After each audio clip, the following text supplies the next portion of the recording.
असां उन चर्बन निगरी निज़ाम में रहूं था जिथे इंसाननि जो बि हाणे को क़दुरु कोन रहियो आहे। राति 4 बजे गुलशन फैज़ कॉलोनी में ही तार किरी आहे, मेन तार 11,000 वोल्टेज जी।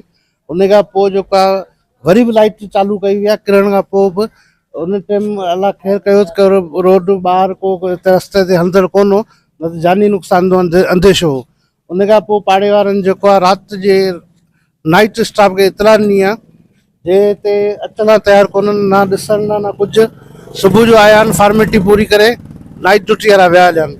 उन खां पोइ असां लाइन सुपिरिटेंडेंट इम्तियाज़ हकीम सां राब्तो कयो, जे फौरन हिते टीम मोकिली, जंहिंमें आरिफ हिते पहुतो ऐं उन सॼी जे मां चेक कई, अॻियां जेके ट्रांसफार्मर उहो चेक करण लाइ पहुतो। उते हिनखे फ़ोन आई, जल्दी पहुचो, अमलो आयो आहे, पाण खे निकिरणो आहे हिते, माना जेके बिल रहियल आहिनि या कुझु रहियल आहिनि, जेके मसइला आहिनि, हाणे निकिरणो आहे, उन माण्हुनि जो बेड़ो ॿोड़णो आहे।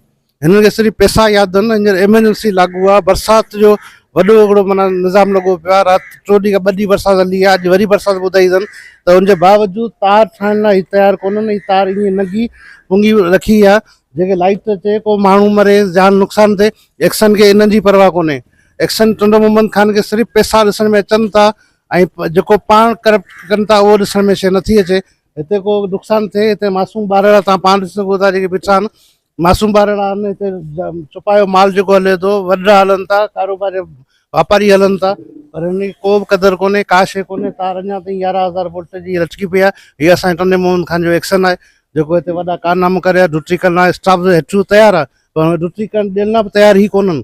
ही नथा चाहिनि त माण्हुनि खे फैसिलिटियूं, ही चाहिनि था असांखे पैसा खपनि, हिननि खां पैसा वसूल करियूं।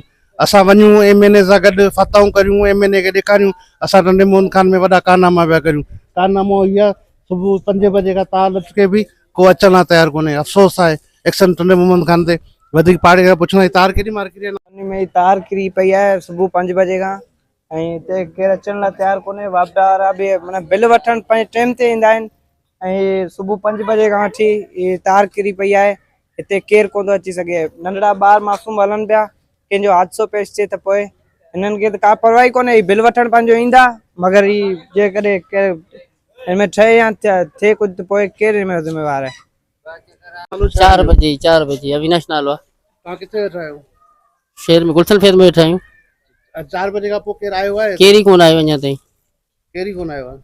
इतला कई आहे? इतला कई आहे न, आया ई कोन अञा ताईं। ठीकु आहे, हाणे तव्हीं छा था कयो? हाणे अचे रुगो लॻाई, नुक़सान थींदो, ॿार बच्चो हेॾां अचे वञे पियो, लाज़मी खुली पई आहे तार, इलाही नुक़सान आहे, ॿार बच्चो वञे पियो। ॿियो केरु ॻाल्हाईंदो? तूं